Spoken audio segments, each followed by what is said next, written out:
प्रभु यीशु मसीह के नाम से एक बार फिर से आप सभी का स्वागत और परमेश्वर का धन्यवाद। फिर से एक बार बड़ा अच्छा समय प्रभु ने हमें दिया है और बाइबल एक गहरी पुस्तक है। इसके भेदों को समझने के लिए पवित्र आत्मा की सहायता चाहिए और बिना पवित्र आत्मा के और बिना परमेश्वर की सहायता के, बिना उसकी अगुवाई के हम इसको समझ नहीं सकते। हमारे सामने, हमारे घरों में ये किताब रखी रहती है प्रियो, और यदि हम इसको एक सामान्य किताब बनाकर रखे रहें तो हम कभी भी, पूरा जीवन हमारा निकल जाता है लेकिन हम इसको समझ नहीं पाते हैं।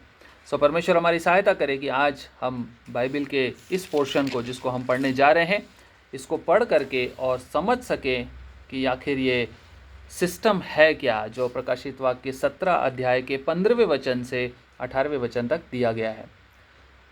प्रकाशित वाक्य की किताब 17वां अध्याय 15वां वचन से आगे 18वें वचन तक। फिर उसने मुझसे कहा, जो पानी तूने देखे जिन पर वेश्या बैठी है, वे तो लोग और भीड़ और जातियां और भाषाएं हैं।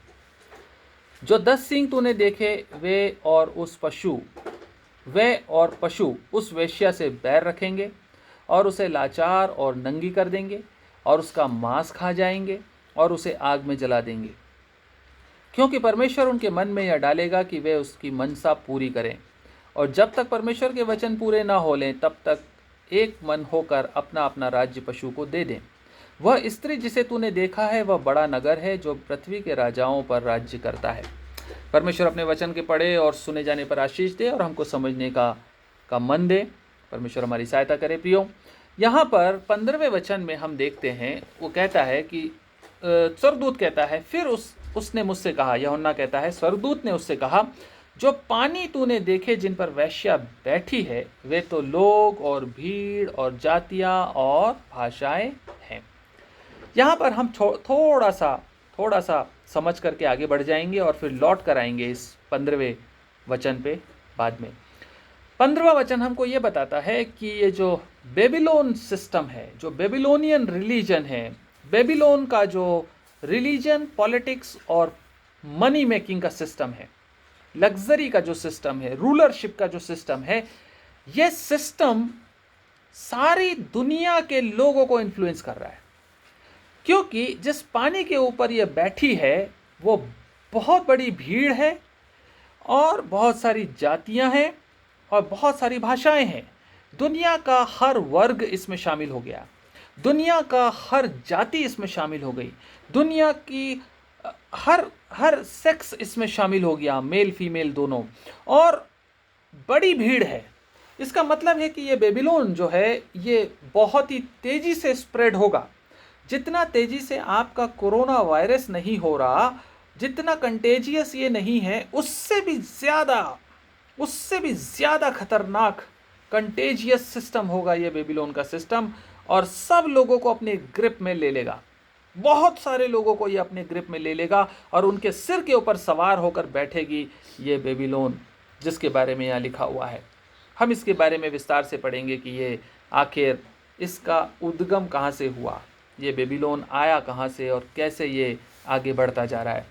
16वां वचन कहता है, जो 10 सींग तूने देखे वे और पशु उस वेश्या से बैर रखेंगे। अरे ये कैसे हो गया, ये कैसे हो गया? ये 10 सींग और ये 7 सिर और ये पशु जिसके 7 सिर और 10 सींग है, ये पशु है anti Christ, political power, rulership, head of the state, ये इसके अगेंस्ट हो गया। उस वेश्या से बैर रखेंगे। अभी तो सिर पे चढ़ा के चल रहे हैं, अभी बैर रखेंगे कैसे? और उसे लाचार और नंगी कर देंगे और उसका मांस खा जाएंगे और उसे आग में जला देंगे। प्रियो, आप थोड़ा सा समझने की कोशिश करें। पॉलिटिकल लीडर्स ने रिलीजियस सिस्टम के साथ हाथ मिलाया। क्यों? इसलिए क्योंकि उनको रिलीजियस सिस्टम अच्छा लग रहा था। नहीं, उनको रिलीजियस दिखाना था अपने आप को, कुछ उनको रिलीजियस बनना था, उनको अपने आप को परिवर्तित करना था। इसलिए पॉलिटिकल पावर्स ने रिलीजियस सिस्टम से हाथ मिलाया? नहीं, बिल्कुल नहीं। पॉलिटिकल पावर ने रिलीजियस सिस्टम को अपने हाथों में इसलिए लिया, या उसके हाथों में हाथ इसलिए मिलाया, हैंड इन ग्लव सिचुएशन इसलिए हुई क्योंकि उनको अपना स्वार्थ पूरा करना था। पॉलिटिकल लीडरशिप सैकड़ों सालों से, हजारों सालों से रिलीजन का यूज करती आई है। चाहे आज का कंटेम्प्रेरी सिस्टम हो, चाहे एंशियंट रोमन सिस्टम हो, चाहे 3rd सेंचुरी का कॉन्स्टेंटाइन एम्परर का सिस्टम हो जिसने क्रिश्चियन अपने आप को डिक्लेयर करके चर्च के साथ हाथ मिला लिया था, ये सब की सब स्वार्थी थे और स्वार्थी हैं। पॉलिटिक्स में बने रहने के लिए धर्म की आवश्यकता पड़ती है। पॉलिटिक्स में बने रहने के लिए धर्म के द्वारा बहकाया जा सकता है। पॉलिटिक्स में इन्फ्लुएंस बनाए रखने के लिए लोगों की भावनाओं को उभारा जा सकता है, और सबसे ज़्यादा कच्ची और सेंसिटिव भावनाएं जो होती हैं वो होती हैं रिलीजियस भावनाएं। प्रियो, लेकिन जिस समय उनके एंड्स पूरे हो गए, उनके उद्देश्य पूरे हो जाएंगे, जिस समय ये पॉलिटिकल सिस्टम अचीव कर लेगा अपने पावर को, अपने टारगेट्स को, अपने एक्सपेंशन को वो अचीव कर लेगा जो उसने डिजायर किया, जो उसने एम किया, ये पॉलिटिकल सिस्टम जहां तक जाना चाहता था, पूरी दुनिया को रूल करना चाहता था, ये इसके हाथ में आ चुका है। अब यदि ये वेश्या यानी कि ये बेबीलोनियन सिस्टम जो कि जिसकी मंगनी मसीह के साथ हुई थी, पर जिसने इन पॉलिटिकल लीडर्स के साथ व्यभिचार कर लिया, अब ये उनसे डिमांड करेगी कि मुझे वही वैल्यू दो, मुझे वही स्टेटस चाहिए जो जिसके लिए तुमने मेरे साथ कमिटमेंट किया था, मुझे वही लेवल पे आज भी डील करो।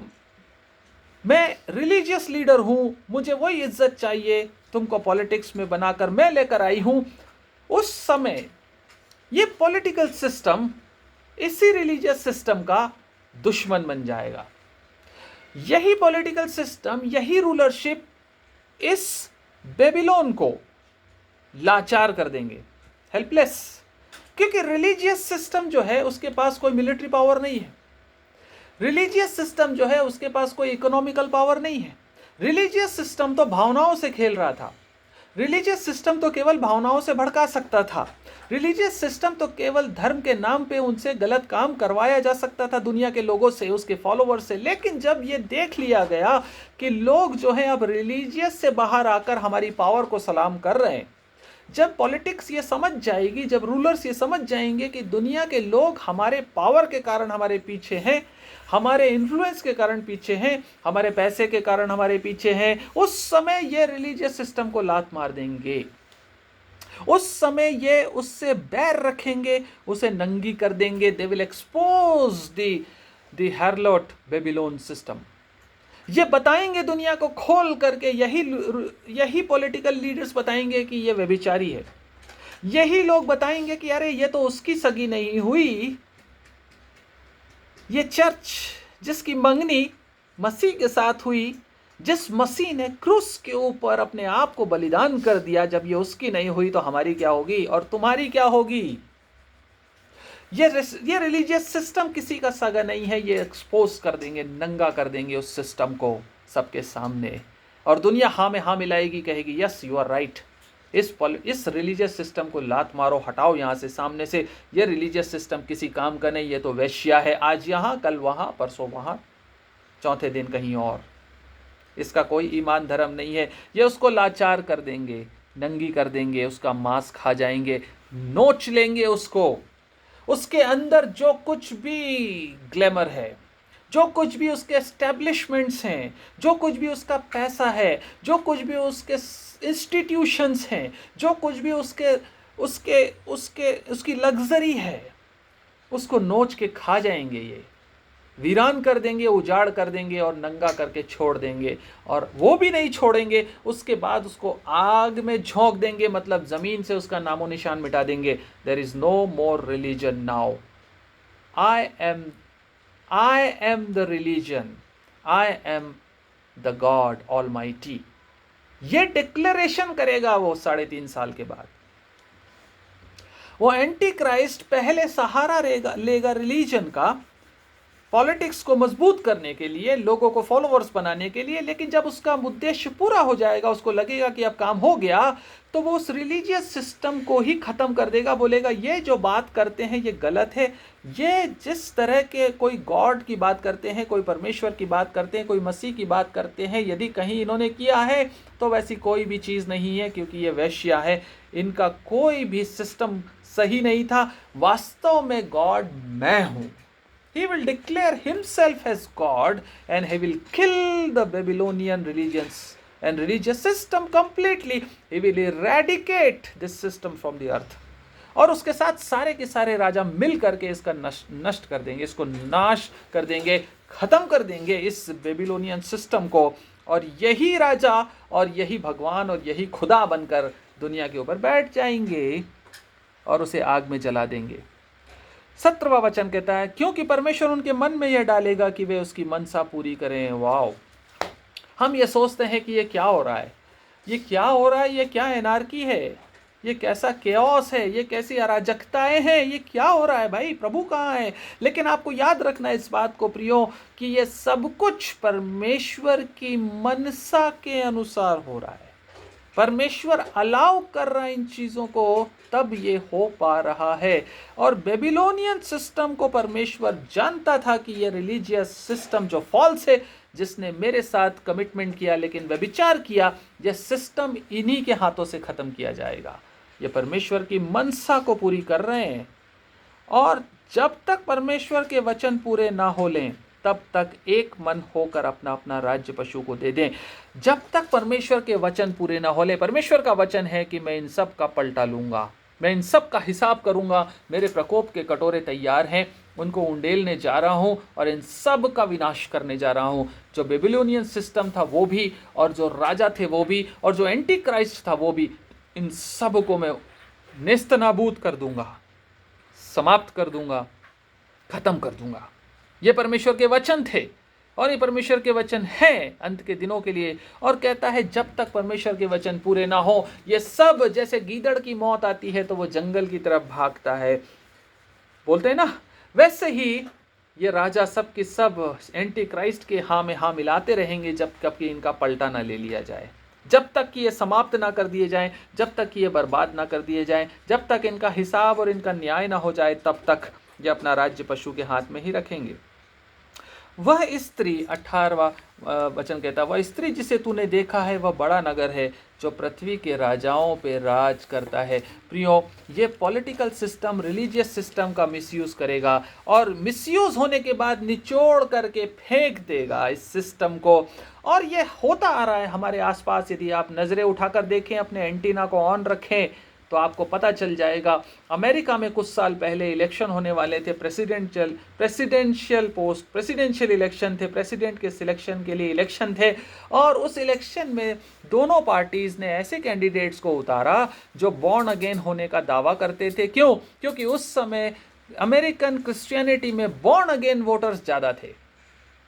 अमेरिकन सिस्टम में ऐसे लोग ज़्यादा थे जो बॉर्न अगेन होने का दावा करते थे, इसलिए कैंडिडेट भी ऐसे ही उतारे गए जो बॉर्न अगेन होने का दावा करते थे। जब सिस्टम चेंज हुआ और ऐसा लगा कि रोमन कैथोलिकिज्म जो है उस तरह की चीज़ें लोगों में ज़्यादा बढ़ रही हैं, लोग उसके फेथ में बढ़ रहे हैं, तो उस तरह के कैंडिडेट्स उतार दिए गए। हमारे देश में तो ऐसा होता ही रहता है, आपको पता है। हमारे देश में जाति और धर्म और वर्ग देख करके, संप्रदाय देख करके कैंडिडेट्स खड़े किए जाते हैं। प्रियो, ये पॉलिटिकल सिस्टम है जो रिलीजियन और कल्चर का यूज़ करता है ऊपर आने के लिए। प्रियो, इन दिनों में भी आप देख रहे होंगे, कंटेम्प्रेरी दिनों की बात कर रहा हूँ, आज के दिनों में आपको यदि किसी मिशनरी के साथ, किसी प्रचारक पास्टर के साथ प्लेटफॉर्म शेयर करते हुए कोई विधायक, मंत्री, नेता दिखाई दे जाए, तो 17वें अध्याय को याद करिएगा एक बार। जब रिलीजियस सिस्टम पॉलिटिकल लीडर्स के साथ बैठना शुरू कर दे, जब रिलीजियन पॉलिटिकल कैंपेन्स में आने लगे, जब हमारे अगुवे नेताओं के चुनावी अभियान में फोटो छपवाने लगे, जब हमारे रिलीजियस लीडर्स नेताओं के साथ एक ही मंच साझा करना शुरू कर दें, तो ये पॉलिटिकल सिस्टम बेबीलोनियन सिस्टम बनता जा रहा है, इसकी झलक आपको दिखती जाएगी और ये बढ़ता जाएगा, बढ़ता जाएगा, बढ़ता जाएगा। आप इमेजिन करिए, कभी यीशु मसीह को आपने किसी पॉलिटिकल लीडर के साथ चट्टान पर बैठकर प्रचार करते हुए देखा है बाइबल में? यीशु मसीह जब लोगों को उपदेश दे रहे हैं, दृष्टांत बता रहे हैं, वृत्तांत बता रहे हैं, स्वर्ग के राज्य का प्रचार कर रहे हैं, क्या उनके साथ कोई नेता, कोई रूलर बैठा? यीशु मसीह पापियों के साथ प्रेम करते थे, उनके घरों में जाते थे, लेकिन जब वो स्वर्ग के राज्य की बात करते थे, उनके अगल बगल कोई नहीं होता था। आप कल्पना कीजिए, क्या हेरोदेस राजा को साइड में बैठाकर यीशु मसीह प्रचार करते तो कितना सेफ रहते, नहीं? यीशु मसीह अगर हेरोदेस राजा को इनवाइट कर लेते कि राजा साहब, आज मैं यहाँ कुछ प्रचार करने जा रहा हूँ, आप मेरे साथ आइए, आपकी वजह से लोग ज़्यादा आएंगे और मैं भी सेफ रहूँगा, मुझे भी कोई सिपाही पकड़ नहीं पाएगा क्योंकि आप बगल में बैठे हो। क्या आपने कभी देखा यीशु मसीह को? यीशु मसीह को कभी आपने देखा कि पिलातुस को उन्होंने बुलाया हो अपनी सभाओं में कि मैं एक 5,000 लोगों की भीड़ को मैं प्रचार कर रहा हूँ, आज पिलातुस को बुलावा भेजो और देखो मेरे कितने फॉलोअर्स हैं और वो भी मेरे साथ बैठेंगे और मेरी बातें सुनेंगे? क्या यीशु मसीह को आपने देखा? प्रियो, ये वही प्रभु है जिसके फॉलोअर होने का दावा हम लोग करते हैं और हम अपने साथ रूलरशिप को इन्वॉल्व करना चाहते हैं अपनी सेफ्टी के लिए। हम सोचते हैं कि फला पार्टी के नेता हमारे साथ रहें, फला पार्टी के नेता हमारे साथ आगे पीछे रहें तो हम बड़े सेफ रहेंगे। प्रभुओं के प्रभु और राजाओं के राजा को हम भूल जाते और ऐसे लोगों को हम अपने साथ मंच साझा करने के लिए दे देते जो कि वास्तव में परमेश्वर के विरोधी हैं, जो कि रूलरशिप हैं और जो कि हमारा यूज़ करते हैं अपनी फैन फॉलोइंग बढ़ाने के लिए, अपने वोटर्स को बढ़ाने के लिए। इनको ही परमेश्वर नष्ट करेगा। हमने पढ़ा था यिर्मयाह 51:7 में, आपको याद है? यिर्मयाह 51:7 में हमने पढ़ा था कि बेबीलोन यहोवा के हाथ में एक सोने का कटोरा है जिसको पीने से, जिसके दाखमधु को पीने से सारी दुनिया के लोग मतवाले हो गए। याद है आपको? ये वही बेबीलोन है जिसको परमेश्वर ने तैयार होने दिया कि ये नष्ट हो जाए, उन्हीं के हाथों से, प्रभु के वचन पूरा होने से।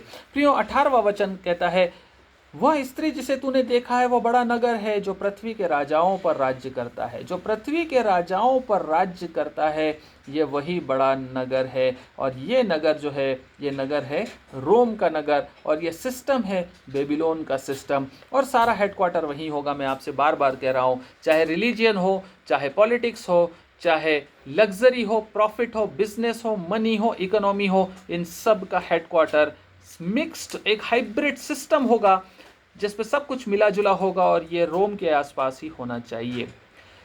अब हम देखते हैं 15वें वचन को, भेद की बात। हमने पिछली बार पढ़ा था, पिछले पोर्शन में 5वें अध्याय में 5वें वचन में उसके माथे पर यह नाम लिखा था, भेद, बड़ा बेबीलोन, पृथ्वी की वेश्याओं और घृणित वस्तुओं की माता। 5वां वचन याद है आपको? भेद, मिस्ट्री। इस मिस्ट्री को हम समझेंगे आज कुछ समय में। पृथ्वी की वेश्याओं और घृणित वस्तुओं की माता, इसका मतलब है she is, this Babylonian system is the origin of many Babylonian systems. बहुत सारे बेबीलोन का जन्म इस माँ से हुआ है। ये माँ कौन है, इसको समझ ले थोड़ा सा हम आज। ये माता जी कहाँ से आई हैं? ये बेबीलोन कहाँ से शुरू हुआ है? Any guesses?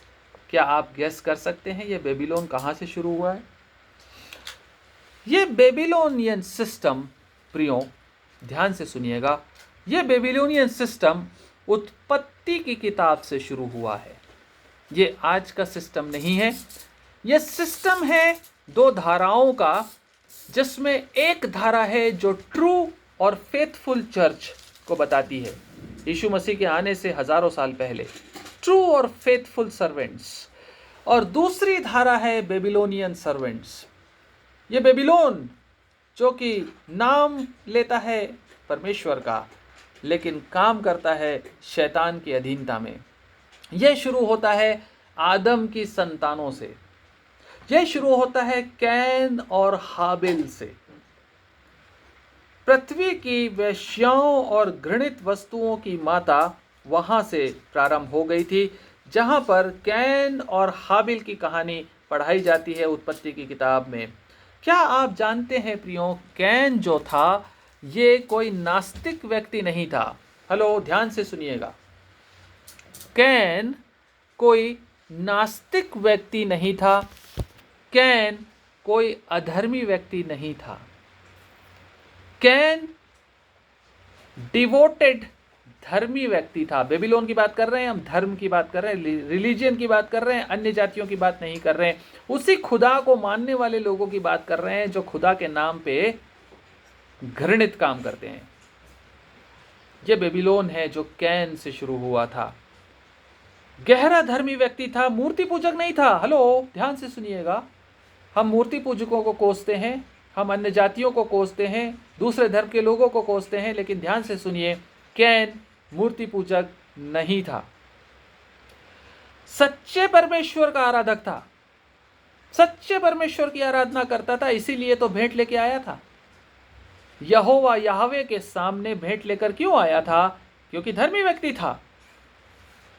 कैन परमेश्वर, सच्चे परमेश्वर का आराधक था, धर्मी था, लेकिन बेबीलोन था। कैन परमेश्वर के सामने भेंट चढ़ाने लाया, उसमें एक धर्मी मन था। वो धर्म की आज्ञाओं को मानने वाला था। उसको यह सिखाया गया था कि अपनी उपज, अपने घर का पहला पोर्शन परमेश्वर को देना है। वो उस आज्ञा का पालन करने के लिए आया था। हाबिल जो है वो भी परमेश्वर के सामने वैसी ही भेंट लाया था। कोई फर्क नहीं था भेंट लाने तक, दोनों में कोई फर्क नहीं था। जो कैन का समर्पण या कैन की इच्छा थी, वही हाबिल की इच्छा थी।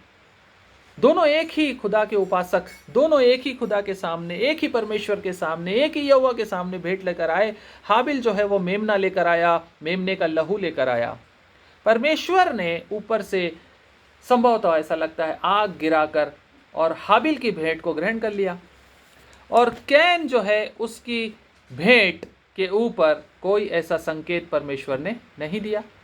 परमेश्वर ने भूमि की उपज को ग्रहण नहीं किया, परमेश्वर ने हाबिल के मेमने के बलिदान को ग्रहण किया। Result was a manifestation of Babylonian system. इसका रिजल्ट क्या हुआ? इसका रिजल्ट हुआ कि जो बेबीलोन अंदर छुपा हुआ था बाहर आ गया। कैन जो है ईर्ष्या से भर गया, जेलेसी से भर गया और उसने हाबिल को मार डाला। दुनिया में पहला मर्डर बाइबल रिकॉर्ड करती है। पहला मर्डर, ध्यान से सुनिए, पहला मर्डर। कारण क्या था? रिलीजन। पहला murder was a religious murder. Why? He committed this murder because of religious jealousy. मेरी भेंट ग्रहण क्यों नहीं की, उसकी भेंट ग्रहण क्यों की? It was a religious murder.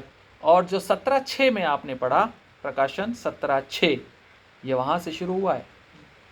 क्या है 17:6? मैंने उस स्त्री को पवित्र लोगों का लहू और यीशु के गवाहों का लहू पीने से मतवाली देखा।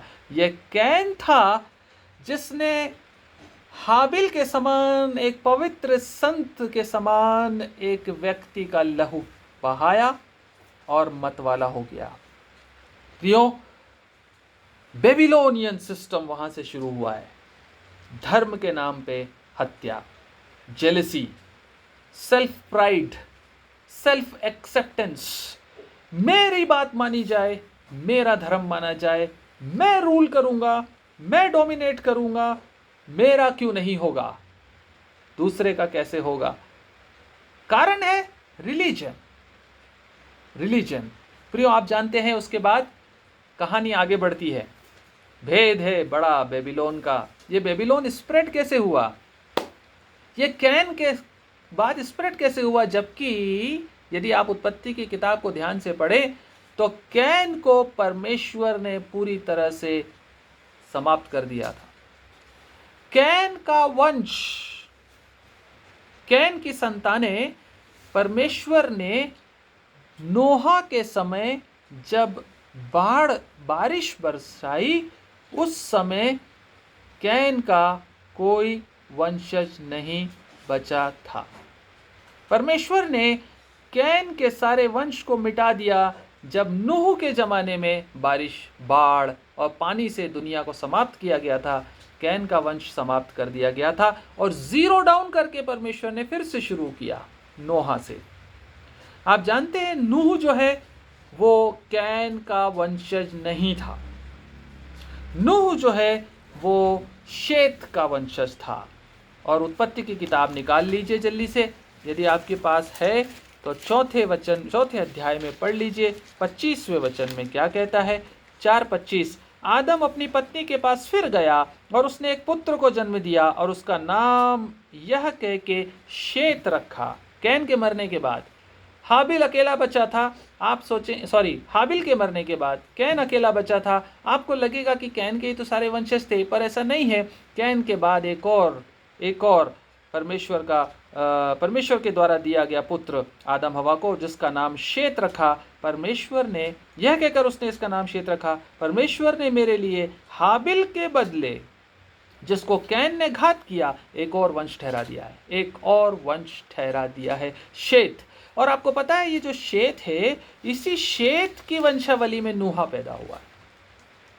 जो नूह पैदा हुआ है कैन की वंशावली में पैदा नहीं हुआ। 5वें अध्याय के 3 वचन में देखिए।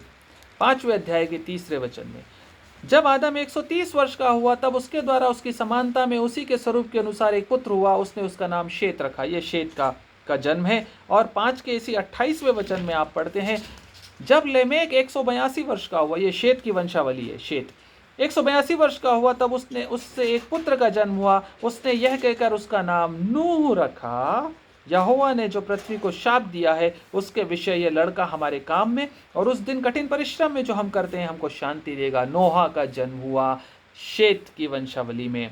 और 29वें वचन में बताता है, प्रियो आज भी कैन का कोई वंशज इस दुनिया में नहीं है, लेकिन फिर भी बेबीलोन है। कैन की वंशावली बेबीलोनियन सिस्टम को दिखाती है, खत्म कर दी गई, जीरो कर दी गई, लेकिन फिर भी बेबीलोनियन सिस्टम आया। कहां से आया? ये आया नोहा के वंश में से। नोहा के वंश में फिर दरार पैदा हुई और उसके 3 पुत्रों में से 2 पुत्र हैं। एक का नाम था शेम, SHEM, शेम, और एक अधर्मी पुत्र था, उसका नाम था हाम। एक पुत्र था हाम और एक था शेम। शेम जो है आशीषित ठहराया गया और हाम जो है वो श्रापित ठहराया गया। क्यों? क्योंकि उन्होंने अपने पिता को नग्न देखा था। जिसने नग्न देखा और उसका मजाक उड़ाया और दुनिया को बताया, वो श्रापित ठहरा हाम। और जिसने उल्टे पैर चलने के साथ चादर डाली, वो कहलाया आशीषित शेम। आपको पता है ना? उत्पत्ति 9वां अध्याय निकाल लीजिए और उसके 22वें वचन से आगे वहां लिखा हुआ है 9:22 कहता है, तब कनान के पिता हाम ने अपने पिता को नंगा देखा और बाहर आकर अपने दोनों भाइयों को बतला दिया। तब शेम और येपेत दोनों ने कपड़ा लेकर अपने कंधों पर रखा और पीछे की ओर उल्टा चलकर अपने पिता के नंगे तन को ढांप दिया। और वे अपना मुख पीछे किए हुए थे, इसलिए उन्होंने अपने पिता को नंगा ना देखा। जब नूह का नशा उतर गया तब उसने जान लिया कि उसके छोटे पुत्र ने उसके साथ क्या किया है। इसलिए उसने कहा, कनान शापित हो और अपने भाई बंधुओं का दास हो। श्राप ठहरा हाम के ऊपर। फिर उसने कहा, शेम का परमेश्वर यहोवा धन्य। शेम आशीषित हुआ और कनान शेम का दास हो। राइट?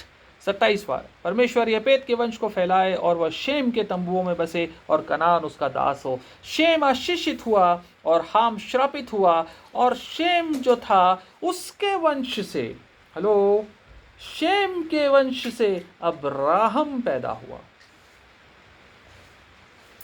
आप सुन रहे हैं?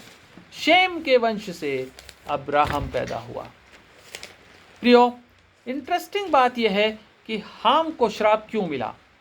हाम को श्राप इसलिए मिला क्योंकि उसने अथॉरिटी का रिस्पेक्ट नहीं किया।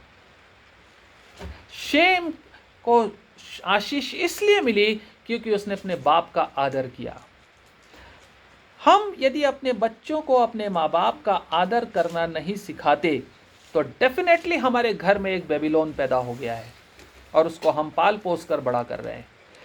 जो अथॉरिटी का, परमेश्वर के द्वारा अपॉइंटेड अथॉरिटी का रिस्पेक्ट नहीं करता, वो श्रापित है। ये जो हाम है इसको श्राप मिला क्योंकि इसने बाप को बाप नहीं समझा। शेम को आशीष मिली क्योंकि इसने अथॉरिटी का रिस्पेक्ट किया प्रियो।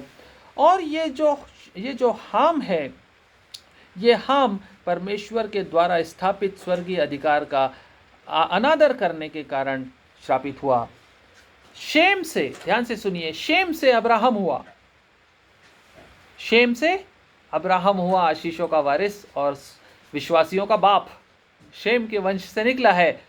हाम के वंश से कौन निकला जानते हैं?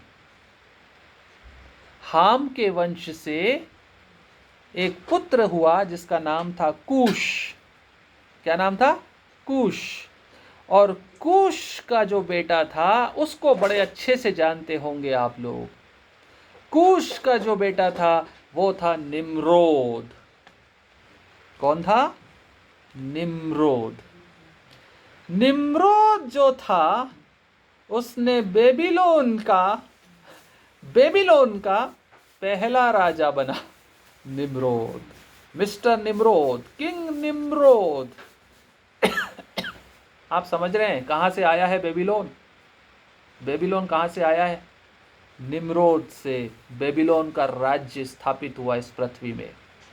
कूश का बेटा निम्रोद, और कूश का बाप था हाम, और हाम का बाप था नोहा, और हाम ने नोहा को नंगा देखा और अनादर किया, और उसने कूश को जन्म दिया, और कूश ने निम्रोद को जन्म दिया, और ये बेबीलोन कैन से शुरू होकर निम्रोद तक आ गया। निम्रोद तक आ गया, और जिस राज्य का स्थापना हुई उसका नाम रखा गया बाबेल।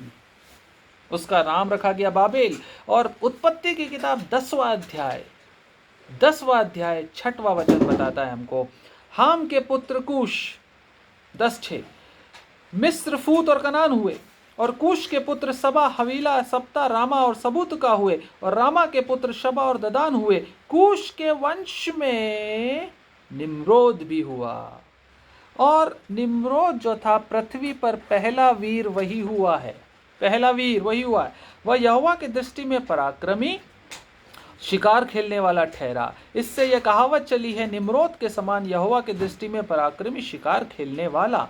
उसके राज्य का आरंभ शिनार देश में, अंडरलाइन कीजिए 10वें वचन को, उसके राज्य का आरंभ शिनार देश में बेबीलोन और एरेक, अक्कद और कलने से हुआ है। निम्रोद जो है वो बाबेल का सम्राट था। और आप जानते हैं, उत्पत्ति 11 आप पढ़ेंगे, 11वां अध्याय, तो आपको मालूम है कैसे बाबेल की मीनार बनाने की शुरुआत हुई। और परमेश्वर के सामने यह बेबीलोन खड़ा होकर बोलता है कि मैं हूँ परमेश्वर, तेरे बराबर, तेरी समानता में तेरे सामने खड़े होकर मुंह दर मुंह बात करूंगा, मैं तुझसे कम नहीं हूं मैं। ये निम्रोद था, और निम्रोद ने परमेश्वर को चैलेंज किया। और आपको मालूम है आगे की कहानी, परमेश्वर ने कैसे उसकी मीनार के बनाने के सपने को ध्वस्त कर दिया, भाषाओं में भेद उत्पन्न करके। प्रियो, बाइबल में ये जो बातें लिखी हुई है इसको सेक्युलर हिस्ट्री सपोर्ट करती है। सेक्युलर हिस्ट्री हमें एक बात बताती है, समझ लीजिए जल्दी से, मेहरबानी से, आज के समय तक आएंगे अभी हम चलते चलते इस कहानी में। जो निम्रोद था ये एक शिकारी था, अभी हमने पढ़ा 10वें अध्याय में। निम्रोद एक शिकारी था, ग्रेट हंटर, और बहुत वीर था। एक ऐसा राजा जिसकी वीरता पे सारी दुनिया जो है नाज करती थी। उसके राज्य के लोग उसके सामने फ्लैट होकर दंडवत प्रणाम करते थे। इसके समान महान योद्धा कोई नहीं है। और वह बड़े बड़े शिकार, बड़े बड़े जंगली शिकार करता था और उनको सामने लाकर फेंक देता था। यह निम्रोद इतना शक्तिशाली और वीर था कि सारी दुनिया कायल थी, और वह बहुत फेमस था। और वो इतना फेमस था कि उसके राज्य के लोग उसकी आराधना करते थे, उसको परमेश्वर के तुल्य मानते थे, इस निम्रोद को। और वो उस जमाने का एंटी क्राइस्ट था। निम्रोद अपने जमाने का एंटी क्राइस्ट था, और उसको पसंद आता था कि लोग मेरी आराधना करें, मेरे सामने झुकें और दंडवत करें, और मेरे अलावा किसी के सामने ना झुकें, सिर्फ मेरी आराधना करें। यह निम्रोद था। और आपको पता है, हिस्ट्री बताती है कि इस निम्रोद को किसने मारा जानते हैं आप? इस निम्रोद को शेम ने मारा। वही शेम जो आशीषित था, उसी शेम ने इस निम्रोद को कत्ल किया, मारा। लेकिन मज़े की बात क्या है जानते हैं आप, जब निम्रोद मरा, आप इसके बारे में पढ़िएगा, ये बेबीलोनियन सिस्टम आगे कैसे बढ़ा। जब निम्रोद मरा तो उसकी पत्नी थी जिसका नाम था सेमीरेमीस। क्या नाम था? सेमीरेमीस नाम था उसका। और ये बातें जो हैं, ये सेमीरेमीस जो थी पत्नी मिसिस निम्रोद ने इस बेबीलोनियन सिस्टम को आगे बढ़ाया। और ये जब मर गया तो मिसेस निम्रोद को ये पता चला, निम्रोद की पत्नी को ये समझ में आया कि सेमीरेमिस को ये समझ में आ गया कि अब मुझे कौन पूछेगा, मेरा पति तो खत्म हो गया। लोग तो पूजा करते थे और सोचते थे कि ये अमर है, ये तो कभी मर नहीं सकता, इसके समान वीर कौन होगा। तो मिसेस निम्रोद ने अनैतिक तरीके से व्यभिचार करके और एक पुत्र को जन्म दिया। और उस पुत्र का जब जन्म हुआ तो उस पुत्र को उसने, सेमीरेमिस ने डिक्लेयर किया कि यह निम्रोद है जिसका पुनर्जन्म हुआ है। ये निम्रोद दोबारा जन्म लेकर मेरी कोख से पैदा हुआ है। ये निम्रोद है, तुम मेरी आराधना कर सकते हो, क्योंकि जिस गॉड की, जिस परमेश्वर की तुम निम्रोद को परमेश्वर मानकर पूजा करते थे, उसको मैंने जन्म दे दिया दोबारा। सो ये बालक जो है, ये बालक निम्रोद बालक है जो दोबारा पैदा हुआ और उसका नाम रखा तैमूज। उस बच्चे का नाम रखा तैमूज। और वो बच्चा और माँ, हेलो, आप समझ पा रहे हैं, माँ और बेटे की आराधना शुरू हो गई। ये Nimrod, so called reincarnated Nimrod, और उसकी मदर सेमीरेमिस, इन दोनों की आराधना एक साथ शुरू हो गई। इनकी मूर्तियां बनने लगी पूरे राज्य में। इनकी तस्वीरें, पेंटिंग्स, चित्रकलाएं बनने लगी जिसमें एक माँ है और एक बालक है। एक माँ अपने बच्चे को लेकर बैठी है और वो दोनों के सामने, मूर्तियों के सामने, इस माँ बेटे की जोड़ी की आराधना शुरू हो गई। माँ बेटे की इमेजेस, मूर्तियां बनने लगी। और सदियों के बाद, ध्यान से सुनिएगा, सदियों के बाद मरियम और बालक यीशु को उसी रूप में पूजा जाने लगा जिस रूप में सेमीरेमिस और तैमूज को पूजा जाता था। ये बेबीलोनियन सिस्टम है जो निम्रोद की बीवी ने वहां से कैरी फॉरवर्ड किया माँ बेटे के रूप में। उस इन्फेंट निम्रोद को इन्फेंट जीसस बताया गया और उस माँ को, सेमीरेमिस को, मरियम बताया गया। मरियम और उसके बालक यीशु की पिक्चर उसी तरह से पूजी जाती है जिस तरह से हजारों साल पहले सेमीरेमिस और तैमूज को पूजा जाता था। यह बेबीलोनियन सिस्टम है जो रोम तक चला आया है। आप समझ पा रहे हैं यह बेबीलोन कहां से आया है? आपकी समझ में आ रहा है? मैं सोचता हूँ, विश्वास करता हूँ ये चलन में आ चुका था। यीशु का जन्म होता, यीशु मसीह की पैदाइश से सैकड़ों साल पहले शैतान ने एक सिस्टम एस्टेब्लिश कर दिया था अपने लिए। यीशु मसीह की पैदाइश से हजारों साल पहले सेमीरेमिस और तैमूज के रूप में शैतान ने बेबीलोन एस्टेब्लिश कर दिया था कि यीशु मसीह पैदा भी हो जाए तो डिसेप्शन के लिए एक सिस्टम होना चाहिए, और उस सिस्टम को उसने इंप्लीमेंट भी कर दिया। यीशु मसीह के पैदाइश के बाद आज भी बेबीलोनियन सिस्टम मदर मेरी और यीशु मसीह की मूर्ति बना करके पूजा करता है। और इस बेबीलोनियन सिस्टम के द्वारा इजरायली लोग भी भ्रष्ट हो गए। जानते हैं आप, इजराइल प्रभु के लोग, चुने हुए, मोहरबंद, चुना हुआ वंश, अब्राहम का वंश भी भ्रष्ट हो गया। और हम जानते हैं जरमाया 14वें अध्याय में, मैं पढ़ाऊंगा नहीं, आप पढ़ सकते हैं, जरमाया 14 अध्याय और 15वें से लेकर 18वें वचन में वहाँ पर बताया जाता है कैसे लोग पागल थे इस प्रकार की आराधना और पूजा करने के पहले। और ये लोग, ये जो इजरायली लोग हैं, एक प्रकार की देवी की आराधना करना शुरू कर दिए थे जिसको क्वीन ऑफ हेवन बोला जाता है। और मरियम के पैदा होने से 600 साल पहले मरियम के पैदा होने से 600 साल पहले उसी के समान एक स्त्री की आराधना करना शुरू कर चुके थे, क्वीन ऑफ हेवन। और प्रियो, यह हिजकेल नबी में लिखा हुआ है कि जो तेमूज जो है उसके लिए लोग विलाप कर रहे हैं, और विलाप करके उसको बता रहे हैं कि ये हमारा निम्रोद है, वापस आ गया, ये हमारा परमेश्वर है, ये वीर है जो हमारे सामने आ गया। और ये शैतान की चाल थी यीशु और मरियम की समकक्षता में, उसकी इक्विवेलेंस में एक माँ बेटे की जोड़ी को उसने स्थापित कर दिया, और निम्रोद का जो जन्म था वो यीशु मसीह के जन्म से जोड़ दिया। निम्रोद का जन्म जैसे दिखाया गया वैसे ही बता दिया गया बाद में कि उसी प्रकार से परमेश्वर जो है जिसकी हम आराधना करते हैं वो मरियम के द्वारा दोबारा पैदा हुआ और पैदा होगा। और प्रियो, बेबीलोनियन सिस्टम में एक और बात थी जिससे आप आइडेंटिफाई कर सकते हैं। बेबीलोनियन सिस्टम में वो बात ये थी कि सूर्य की पूजा की जाती थी, सूर्य, और सूर्य की जो आराधना करते थे उसके याद में लोग एक रोटी, गोल वेफर, गोल रोटी खाया करते थे। गोलाकार रोटी खाने का सिस्टम वहीं से शुरू हुआ, बेबीलोन से। वो गोलाकार रोटी खाया करते थे और सूर्य के समान दिखती थी वो रोटी, और उसकी जो आभा मंडल है, ध्यान से सुनिएगा, जो सूर्य है उसकी आभा मंडल को इंग्लिश में बोलते हैं hello, HALO, hello.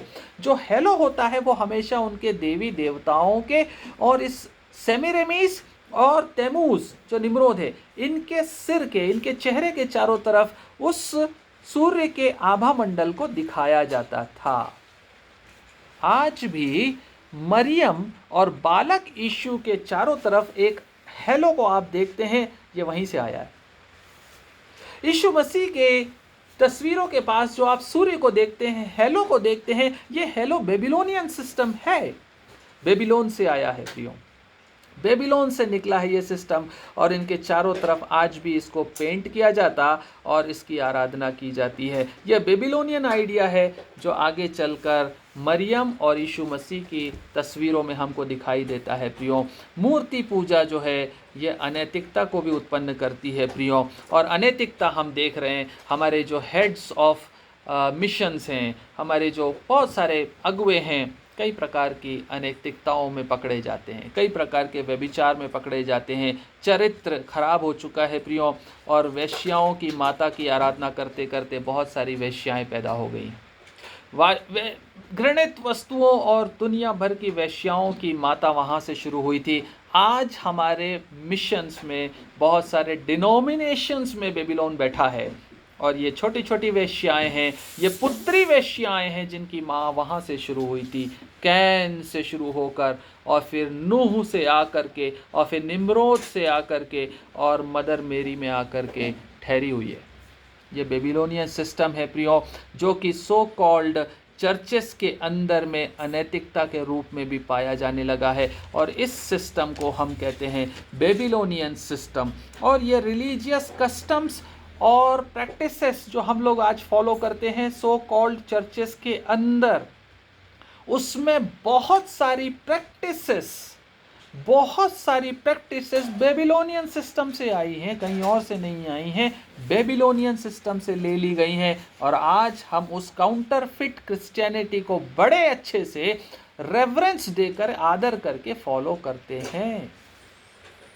Babylonian system follow करने वाले लोग हम बनते जा रहे। इसने जगह बना ली हमारे चर्चेस में, हमारे घरों में घुस करके ये बेबीलोन बैठ गया अंदर। इससे सतर्क रहने की बहुत ज़रूरत है। यदि आप और भी ज़्यादा पढ़ना चाहते हैं इसके बारे में, तो आप एक किताब पढ़िए जिसका नाम है the two Babylons. English book है द टू बेबीलोन्स, ऑनलाइन में भी शायद ये अवेलेबल है, इसके हिस्से आपको मिल जाएंगे, द टू बेबीलोन्स। और ये पुस्तक जो है अलेक्जेंडर हिस्लप नाम के एक ऑथर ने लिखी है, और इन्होंने बताया है बेबीलोनियन सिस्टम के बारे में विस्तार से। ये बेबीलोन हमारे घरों में कैसे घुस गया है, ये बेबीलोन किस प्रकार से, कहाँ से निकला था, और शैतान की ये पैरेलल क्रिश्चियनिटी है जो हमारे घरों में, हमारे ज़िंदगी में घुस चुकी है, और कब हमको डिसीव कर देगी, कब हमको धोखा दे के गिरा देगी, इसके लिए हमको अलर्ट रहना बहुत ज़रूरी है प्रियो। ये हेडक्वार्टर रोम में हो सकता है, पर इसका इन्फ्लुएंस हमारे जीवन में भी हो सकता है। बहुत दूर है, हज़ारों किलोमीटर दूर है, इसका हेडक्वार्टर होने वाला है।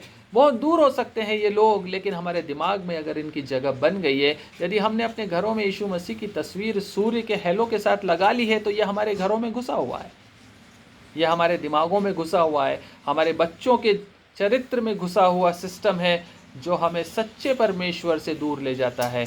ये हमें उस सिस्टम की ओर ले जा रहा है जहाँ पॉलिटिक्स, पावर, रिलीजन और प्रॉफिट सब कुछ मिला दिया जाएगा। उस सिस्टम में हमारे विचारों को, हमारे जीवन को धकेल देगा ये सिस्टम। ये बेबीलोन सिस्टम है प्रियो, वेश्याओं की माता, पूरी पृथ्वी भर की घृणित वस्तुओं की माता। भेद समझ में आया आपको? ये भेद, मिस्ट्री, ये भेद बड़ा भेद है, और यही भेद खोल के बताया जाएगा अंत के दिनों में। उस सिस्टम के माथे पर परमेश्वर लिख के बताएगा, ये व्यभिचारिणी बेबीलोन यही है जिसको तुम पूछते आ रहे हो, जिसको तुम मानते आ रहे हो इतने सालों से।